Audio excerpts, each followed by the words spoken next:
Vous regardez Cash Éco, l'actualité économique qui vous intéresse.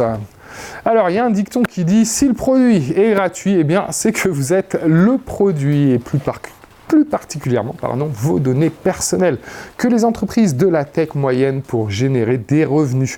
Alors, pour plus de transparence, Facebook a d'ailleurs lancé un bouton pour consulter les informations récoltées par les sites extérieurs. Car ces informations, eh bien, elles représentent un véritable marché colossal de 26 milliards de dollars dans le monde l'an passé. C'est une augmentation de plus de 26% par rapport à 2018. Et avec l'Internet des objets, eh bien, la tendance, elle va s'accélérer. En 2020, par exemple, la quantité de données stockées sera, eh bien, 44 fois supérieure à celle de 2009. Et pour cause, les chefs des grandes entreprises y voient un fort potentiel. Plus de 9 sur 10 patrons augmentent leur investissement dans le domaine. Voilà, Dosba nous a rejoint sur le plateau. Il est informaticien en télécom et président du Conseil des Guinéens du Royaume-Uni. Bonsoir, Dos. Bonsoir.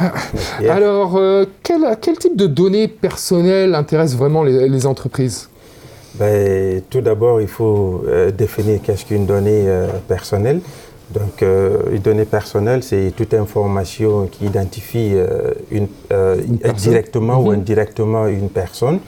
Voilà, donc c'est des données que les entreprises aiment vraiment avoir pour faire fonctionner la publication de leurs produits. Donc spécifiquement, c'est quelles données, quel type, par exemple ? Par exemple, le nom d'une personne, l'adresse IP de votre ordinateur, et l'adresse postale, par exemple, ou le numéro de téléphone de la personne. D'accord. Alors, comment elles sont utilisées par les entreprises ? Bon, elles sont souvent utilisées pour identifier les personnes selon les recherches sur les réseaux Internet, par exemple. Donc, quelqu'un qui recherche souvent sur du sport. Donc là, c'est une clientèle déjà pour une entreprise qui évolue dans le sport, par exemple. Voilà. D'accord. Alors, comment ces données, elles peuvent être utilisées de manière positive ? Parce que là, on n'a pas parlé du négatif, mais on parlait plus de l'aspect commercial. Oui, tout à fait. Et dans le sens positif, à quoi ça peut servir, par exemple ? Ça peut servir du bien, surtout au niveau de la police et au niveau des hôpitaux. Par exemple, quelqu'un qui a besoin d'un organe, une implantation, par exemple. C'est avec ces données qui peuvent être utiles, par exemple, à l'hôpital. Et vous avez aussi la police pour traquer, si vous voulez, les malfaiteurs. Donc, quelque part, c'est des données personnelles qui peuvent être vraiment bénéfiques pour la population. D'accord. Alors, les données, ça peut être bénéfique, mais ça peut être négatif. Comment on peut se protéger pour justement pas laisser partir toutes ces données ? Parce qu'on voit, elles sont monnayées. Là, c'est se rassurer que les données sont sécurisées, au fait.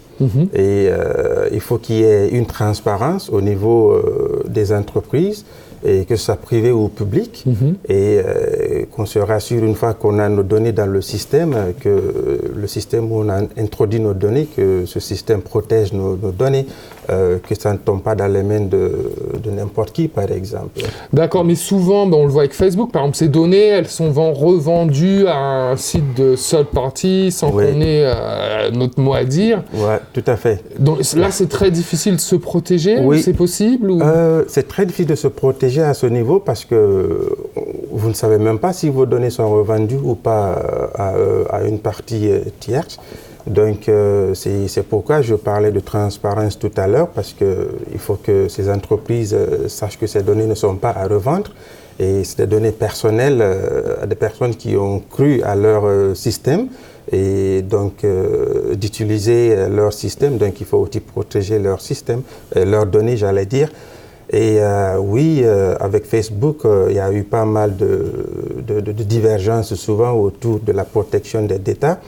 Et voilà, ce qui fait qu'aujourd'hui, il y a beaucoup qui ne veulent pas vraiment avoir un compte sur Facebook parce qu'ils se disent que leurs données ne sont pas protégées. D'accord, merci Dos, merci pour ces informations. Merci.